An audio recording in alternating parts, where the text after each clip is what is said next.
Hello, welcome back to my channel. Today I am going to do the reader's profile tag. Now, Anna from Russia with Books, she did a wonderful video on this, which I'll link down below.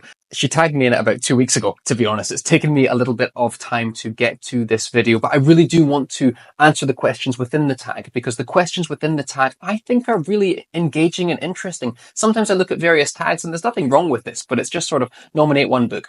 And that's it. But these questions are a bit more reflective. They can allow you to go a bit deeper with them. So I really wanted to afford some time while I have kind of a modicum of recording space to get this video out there. The other thing I'll say before I get going is that the last couple of videos I've done have been quite scripted or semi-scripted. Certainly I've had a lot of notes down the side. I'm not going to do that for this video. This video is going to be a bit more of me looking at the questions for the first time since I watched Anna's video 2 weeks ago and giving you my honest, quick thoughts on them. So together, I guess, let's just see how it goes.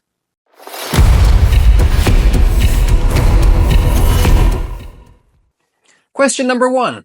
What for you makes a good book? Now, luckily for me, I have quite a good answer to this, if I do say so myself, because this is something I've thought about previously. I kind of have an unwritten rule that a really good book has to have 3 things, okay? The first thing it has to have is really good prose. Now, not every book has good prose. Some really good books don't have good prose. That is fine. But for me, reading something really masterful and high level, there has to be a level of technical skill there that is difficult or impossible for the average person to achieve. So just thinking about the books that I've read in this last year, Lonesome Dove is a brilliant story, and I'm going to come back to Lonesome Dove in a minute actually.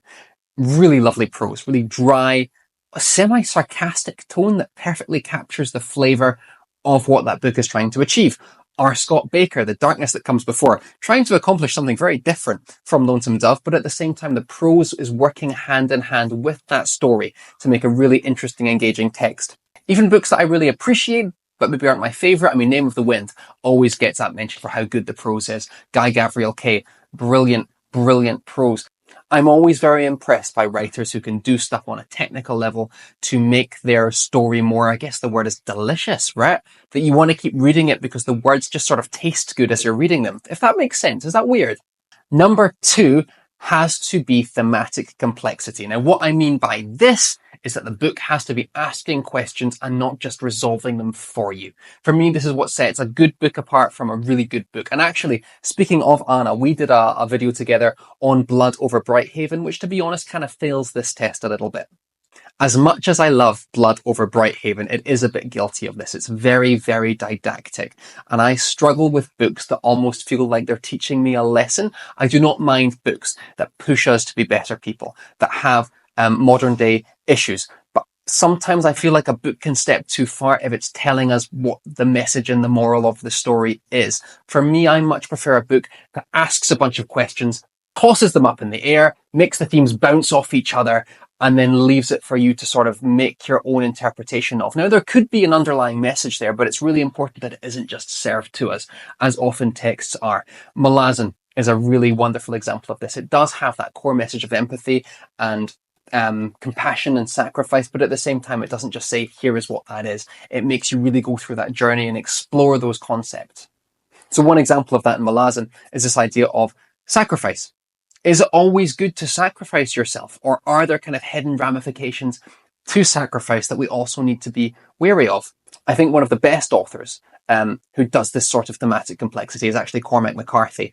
His Border trilogy, in particular book 2, The Crossing, is exactly this. It gives you a bunch of ideas, it gives you a bunch of themes, it makes them again clash off each other in the narrative, and then it walks away, and I really enjoy that from my books. But number 3, actually, if you're going to get to the nuts and bolts, the roots of it, is just entertainment. If a book is not entertaining, what is the point? Entertaining can mean that you're enjoying the story as you're reading it. Entertaining can also mean that after you finish the story and it stays with you and you consider it and think about it, I would also argue that's a form of entertainment. But listen, if the book bores you from start to finish and thereafter, listen, it's not worth it at the end of the day. We read books as hobbies for pleasure, and there can be a measure of self-improvement to that and self-reflection to that. But if the whole process is arduous, I would say it's not worth it. So a negative example I would give maybe is Don Quixote. I soldiered through Don Quixote last year. 1,300 pages, I think my edition was, and I hated pretty much every minute of it. I really liked the first 250 pages, and then it was just a slog, and I kept going because I have to read Don Quixote, because I want to read Don Quixote. But I wasn't entertained by it, and it wasn't ultimately worth it. I have a real problem with DNFing stuff. I need to DNF more stuff. So those are the three things that I would say that every book needs to have to be a really great book. It's kind of thematic complexity, entertainment, and quality prose. Speaking of Malazan, what are you currently reading? I'm currently reading, it kind of varies depending on how you quantify that. I'm reading Gardens of the Moon. I'm starting my reread of Gardens of the Moon because I'm doing a buddy read with Zachary Shea. I'll link his channel, and Preacher. We're going to be talking about that more in the next month or two. So I've just started my fourth read of Gardens of the Moon. I published a video on the prologue of Gardens of the Moon. I love this series. I'm not going to bang on about it much longer, but yeah, there's going to be more Malazan content coming from me, definitely. I kind of want to do these mini analytical, would you call them deep dives? Shallow dives? Like 5-foot dives? I'm also reading Empire of Silence. That's also for a buddy read with my friend Thomas Howell. And I'm going to be speaking more about my thoughts on Empire of Silence with Thomas. I am really liking the story, but a lot of people have kind of warned me that book one is not as good as what comes after. And I'm kind of hoping that is the case, because while I'm enjoying book one, there's not quite enough there for me to write home about yet. I feel like there's a lot of setup going on. We don't really have strong retention of many characters, and the one character we have stayed with so far, I'm not the biggest fan of. The story is entertaining. It's episodic. I actually really like episodic narratives, to be honest, but I'm kind of hoping that something more will come of it soon. And the third thing that I'm currently reading, and Anna, again, from Russia with Books, and I are discussing if we want to do a video on this or not. I've currently started rereading the DNFd series by Darren Shan. This is a series that I was reading when I was like 11, 12 years old. And Anna mentioned it to me, and I found the audiobook. I thought, why not give it another go? This is a 10-book young adult series. Every book is about 200 pages long. You can whiz through one in about 3-4 hours. They are deeply aggressive, gory horror stories. And I'm reading it, and I'm like, how did he get away with this? Like, this was all the rage when I was a kid. I read these in the school library. They're postered everywhere. Darren Shan, at least in the UK, is a young adult, or was, I don't know if he's still as prevalent as he is today, but this massive writer's powerhouse. And I think part of the reason he is so appealing is because his stuff is so graphic. Like, I'm reading Lord Lost, which is the first book of the DNFd series, and people are getting, like, dismembered, and the main character's family brutally dies at like the first 30 pages. It's not really a spoiler, it's the first 30 pages. It's horrific. And I think that's part of the reason for the appeal. It feels like it should be forbidden when it's actually marketed at everybody. I think just speaking about it, I will make a video about it. So those are the three things I'm reading right now. As I said, there's other things. I've currently got A Short Stay in Hell loaded up on my Audible account. I've heard that that's really interesting and thought-provoking, but it's only about 2 hours long. I'm constantly going through The Wandering Inn. I've taken a little pause from that right now, but there is another question down below that I think I will get to The Wandering Inn. Basically, I'm just really enjoying myself. I'm the kind of guy who likes to have 5, 6, 7 books on the go. My problem currently is that I've opened up a bunch of trilogies. Oh, I totally forgot about Hells of Heather and Bone. I'm also reading Hells of Heather and Bone, by K.E. Andrews. That's going to be my next self-pub convo video that's coming up in a couple of weeks, and I'm really enjoying that. It's markets itself as a cozy read, and it's certainly very luscious with the language, but there's a lot of excitement going on in those first 100 pages. So I'm really curious to see how that goes as well. And if Katie's watching, just really interested to see how that is going to progress. I'm really enjoying that. So currently reading 4 books, but kind of 5 or 6. I have a real problem sticking with just one book and getting to the end and then starting the next book. It's always how I've been. I kind of treat my books a bit like a really fun to-do list where I try and tick off a bit of each one over the course of a week. Is that strange? Maybe. But it's what I like to do. Question number 3. What is the last book you didn't finish and why? I'm going to have to... No, I know what it is. Sorry. Yes. Okay. Sons of Darkness by Gaurav Mehenti. I have had this hardback on my shelf for the last 2 years. I tried to read it in 2023 and I didn't DNF it. I just kind of stopped reading it. Like I read the first 50 pages, then the next sitting I read the next 30 pages, then the next 20, next 10, and my enthusiasm for it just sort of sputtered out. Like I kind of heard it was going to be a grim, dark version of almost First Law set in an alternate kind of Indian setting, which sounds amazing and right up my alley, but it just didn't quite cohere or gel with me, and I'm still not quite sure why, because the characters seem interesting, the writing's not bad, but I just find myself a bit bored every time I pick it up. Lots of people love it to pieces. I mean, Mahimti doesn't need my endorsement. He's clearly doing very well.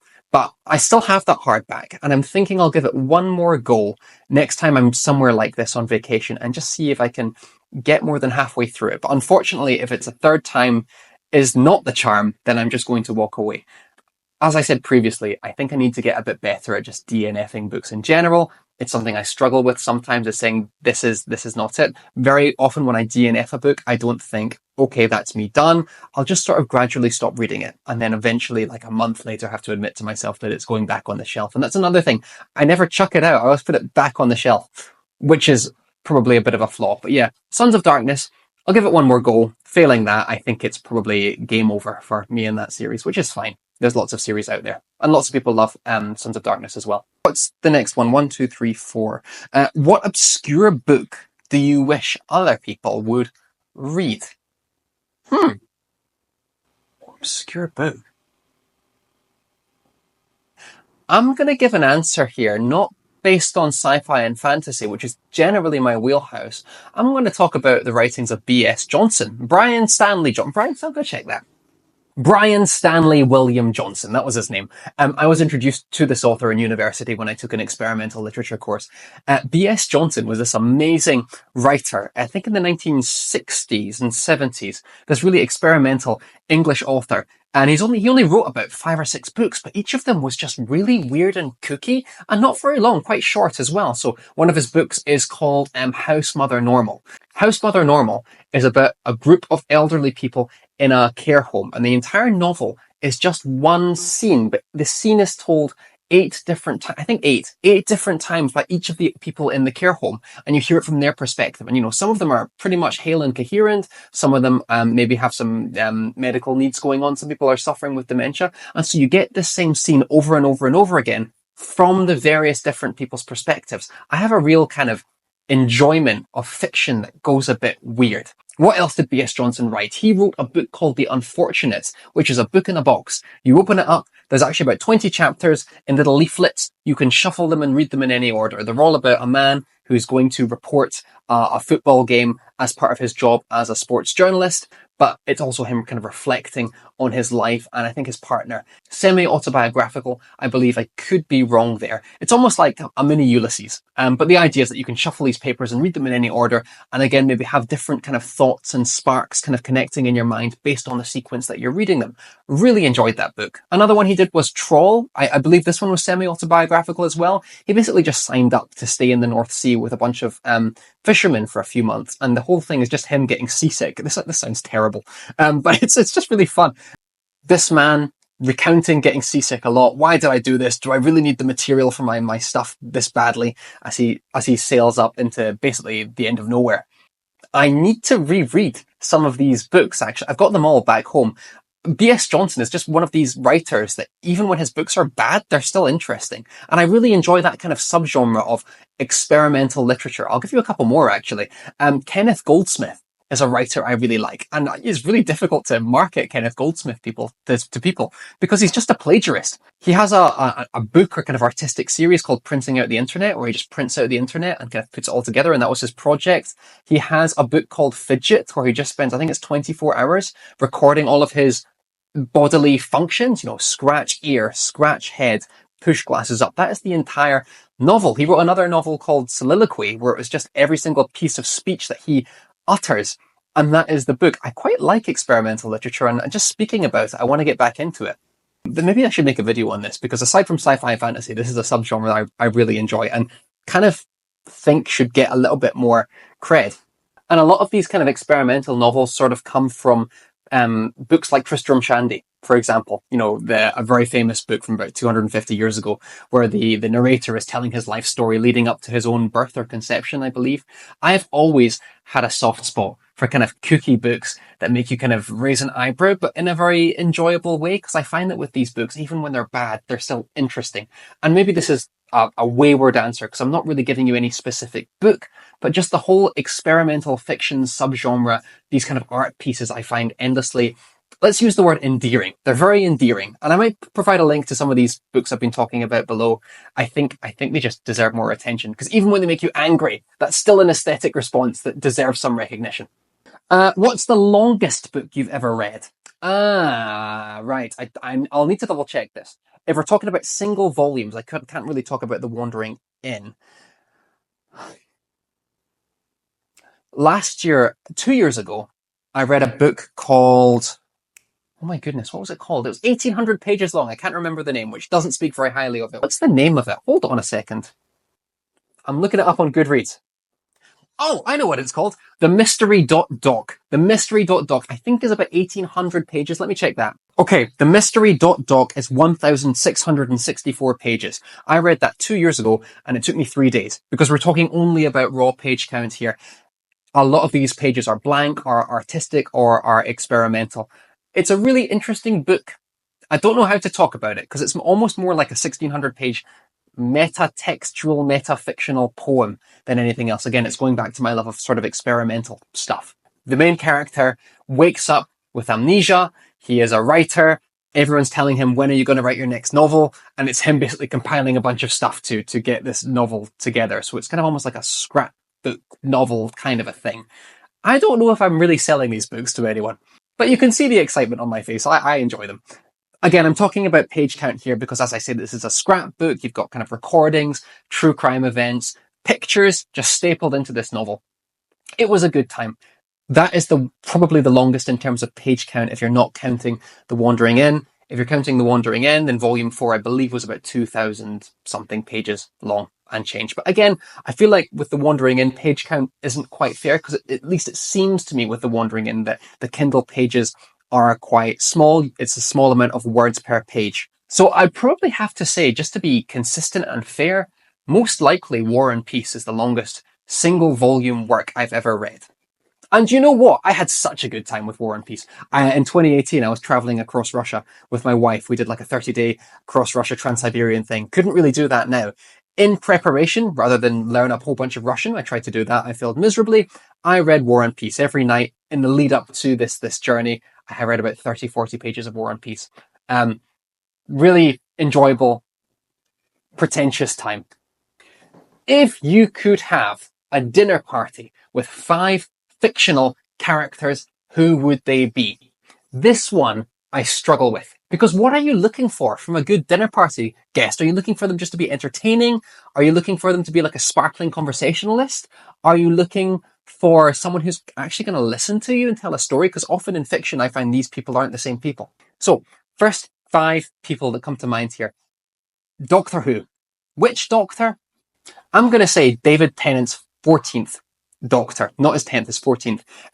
David Tennant's Doctor from Doctor Who, very charismatic, very arrogant, but also genuinely seemed to be interested in people and what other people have to say. There's a running theme in David Tennant's run as the Doctor that he genuinely loves people, and he's outgoing, but will also find that the everyday experiences of everyone is equally as exciting as kind of what he's doing.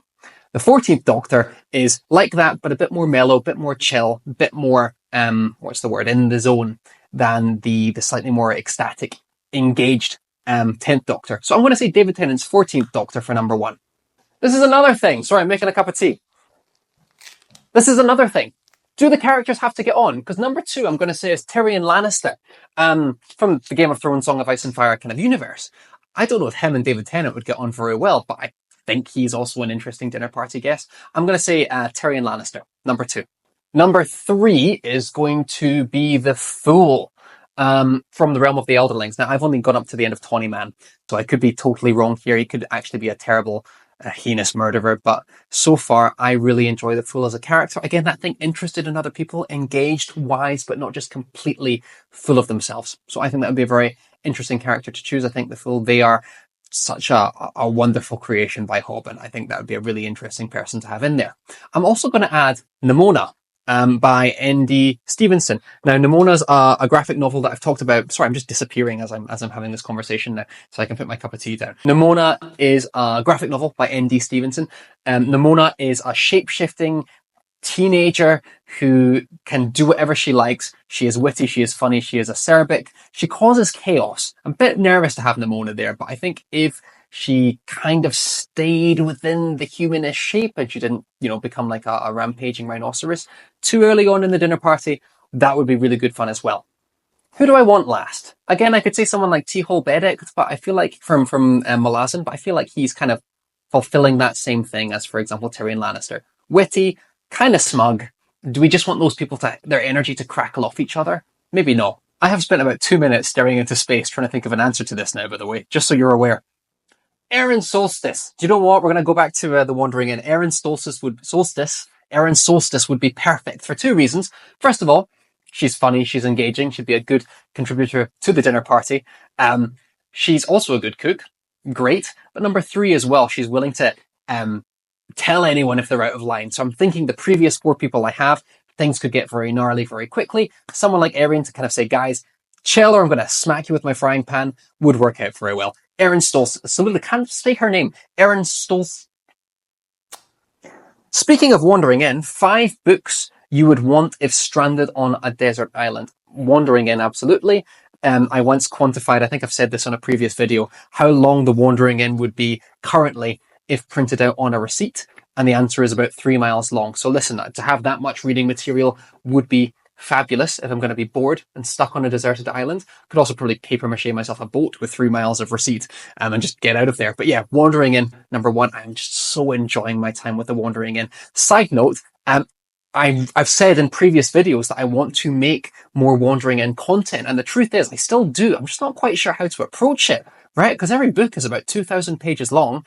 And it's not like a standalone book. Each book is not standalone. They all kind of thread into each other and bleed into each other quite significantly. So I haven't really been able to work out how to make more Wandering Inn content for my channel. If that is something you're interested in, please let me know, because I'm still reading this series and having a great time with it. And I'm not speaking about it as much as my enjoyment of it exists.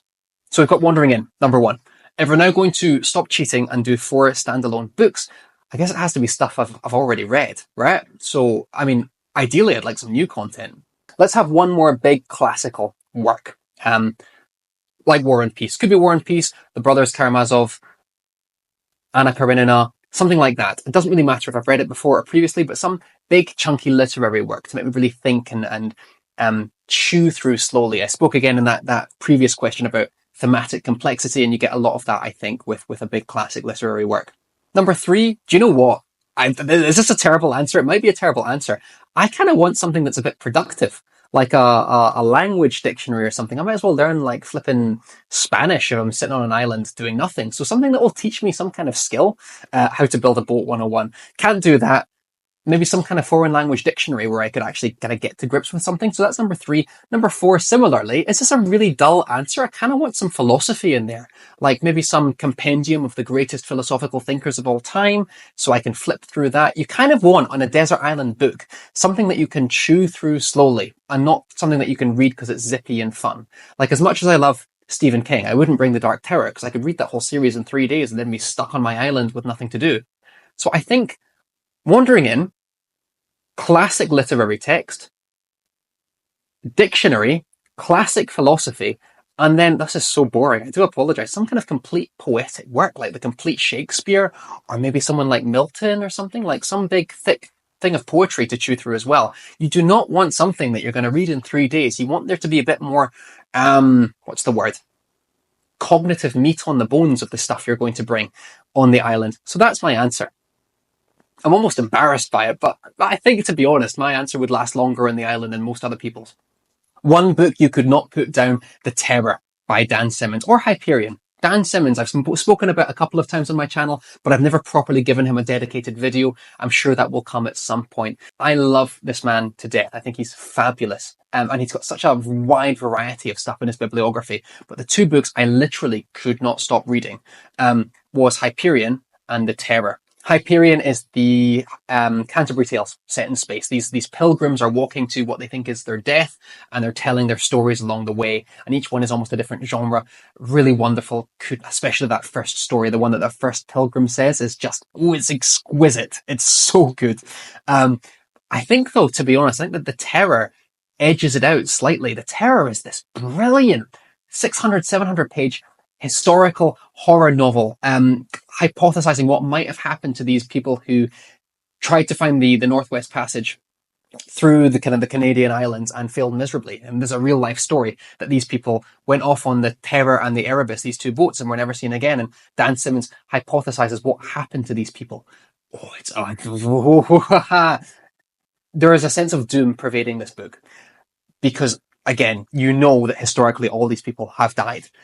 I could not stop reading. From the beginning to the end, it had its claws in me. So much so that I had to apologize to my family a few times because they'd say, David, can you help me with something? And I'd go, I'm reading my book, which is terribly antisocial and rude, but it had its claws in me. And then I read this book in like 2019, and it's still the first one that comes to mind in terms of books that I could not stop reading. Other two or three, The Secret History by Donna Tartt, I really struggled to stop reading that book. Toll the Hounds, book 8 in the Malazan Book of the Fallen, those last 400 pages, oh boy, I just couldn't stop reading. And actually very recently, volume 4, book 6 of The Wandering End, those last 200, 300 pages, I could not stop myself. But whenever I think of you could not stop reading, it's always the terror that comes to my mind. It's always the terror. And I think that's going to stay like that for a while.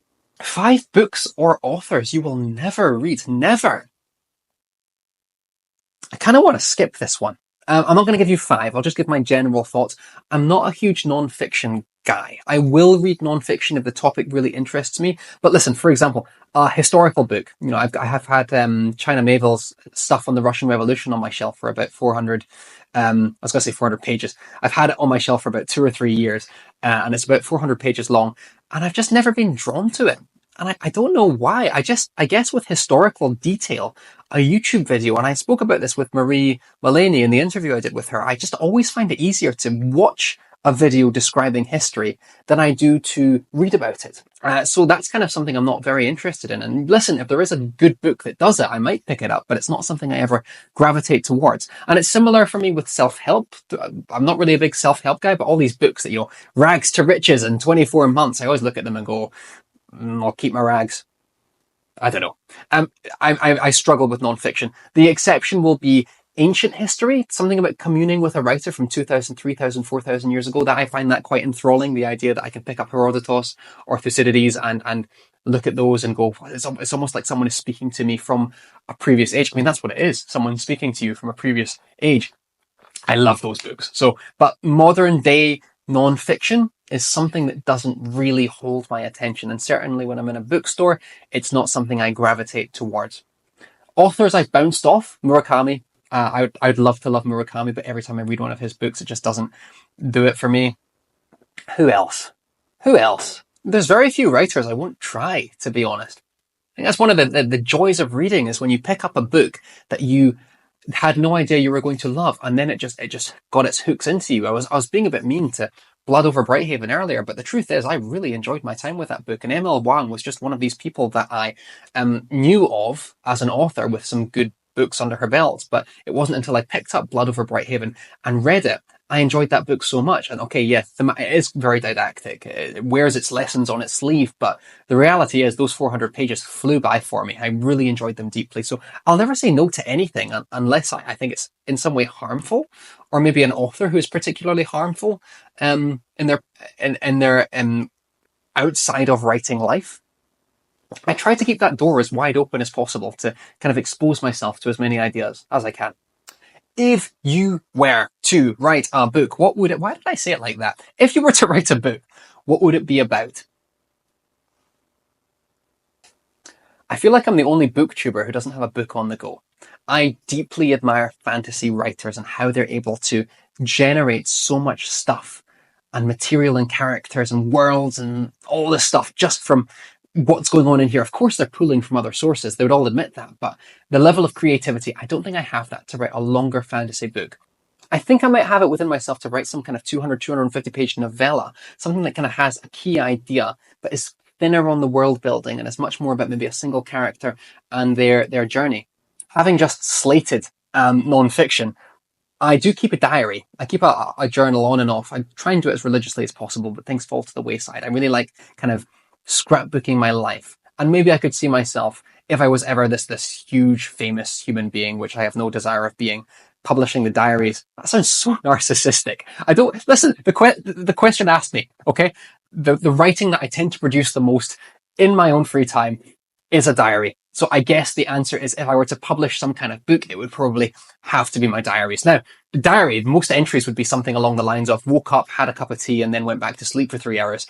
But that's what I tend to write, and that's what I tend to enjoy writing more than anything else.